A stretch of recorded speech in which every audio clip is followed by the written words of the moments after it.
നമ്മുടെ പ്ലെയിനാണെന്ന് തോന്നുന്നു. എനിക്കറിയാം, നീ അവിടെ പോയിരിക്കും. ആ പിന്നെ സല്യൂട്ട് ചെയ്യാൻ മറക്കണ്ട. എന്നെ പഠിപ്പിക്കാൻ പറ്റും.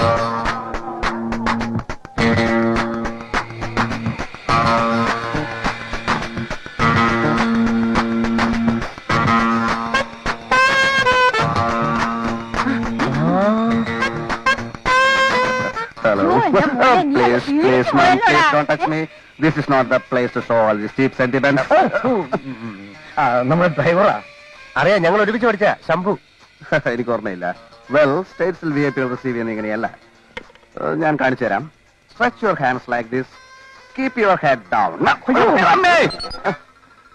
Sorry. Okay. നമ്മുടെ കാർ എവിടെ? പുറത്തുണ്ട്. എടുത്തണം.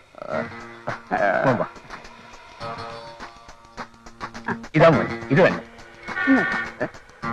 നോൺസെൻസ്. ഈ ചക്ര വണ്ടി മാറ്റണമെന്ന് ഞാൻ എഴുതിയിരുന്നു. ക്ഷമിച്ചു മോനെ, പുതിയ കാരണം ബുക്ക് ചെയ്തിട്ടുണ്ട്. എത്ര പറഞ്ഞാലും മനസ്സിലാവാത്ത കൾച്ചറൽ പീപ്പിൾ. ഓക്കെ, നമുക്ക് മുന്നിൽ കയറാം. മോ സുഖമായി ബാക്കിൽ ഇരുന്നോട്ടെ. ചെല്ലേ ഡ്രൈവർ.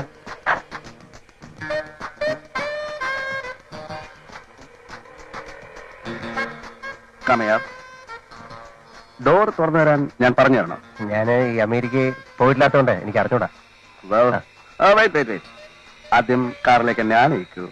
അല്ല, അത് ഞാൻ പറഞ്ഞു തന്നില്ലേ? Stretch your hands like this. Keep your head down. America സ്റ്റൈലുള്ള എന്തിനും ഒരു സാവകാശമൊക്കെ വേണ്ടേ? ആയിരക്കണക്കിന് മൈൽ അകലേന്ന് യാത്ര ചെയ്ത് വന്ന കൊച്ചന് ഒന്ന് വിശ്രമിക്കാൻ സമയമെങ്കിലും കൊടുക്കണം. ഒരു തീരുമാനം അറിഞ്ഞിട്ട് വിശ്രമിക്കട്ടെ എന്ന് കരുതി. തീരുമാനം അറിഞ്ഞല്ലോ. പെണ്ണ് കെട്ടാൻ മനസ്സിലെന്ന് അവൻ പറഞ്ഞില്ലേ? ഇനി എന്തോ ചെയ്യും?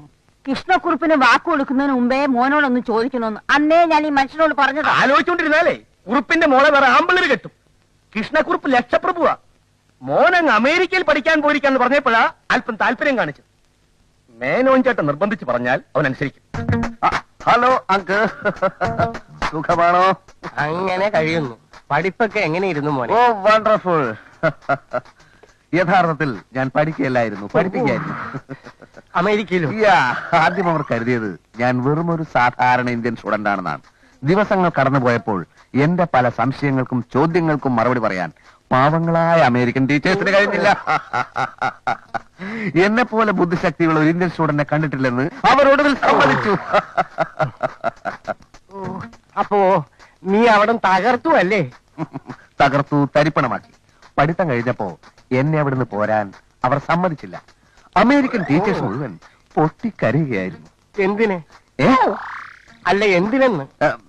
അമേരിക്കയുടെ പുരോഗതിക്ക് എന്റെ തലച്ചോറ് വേണമത്രേ. ഞാൻ പറഞ്ഞു പറ്റില്ല, ജന്മനാഥ മറന്നുള്ള കളി പറ്റില്ല, ഈ തലച്ചോറ് ഇന്ത്യക്ക് വേണം. അങ്ങനെ ഞാൻ ഇങ്ങോട്ട് പോരുകയായിരുന്നു. ഓ, ഭയങ്കരം തന്നെ.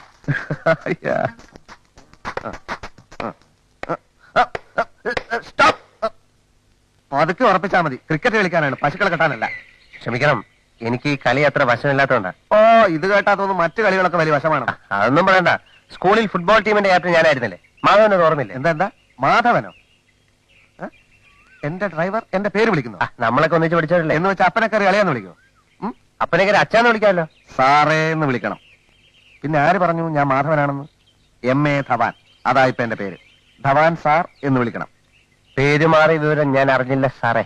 പേര് മാത്രമല്ല, അടിമുടി മാറി. ഒന്നിച്ച് പഠിച്ച കാര്യമൊന്നും ഇനി മിണ്ടരുത്. അതെനിക്ക് കുറച്ചല്ല. താഴേക്കിടയിലുള്ള ഒരു തൊഴിലാളി മേലേക്കിടയിലുള്ള ഒരു മുതലാളിയോട് എങ്ങനെ പെരുമാറുന്നോ അതേപോലെ പെരുമാറിയാൽ മതി.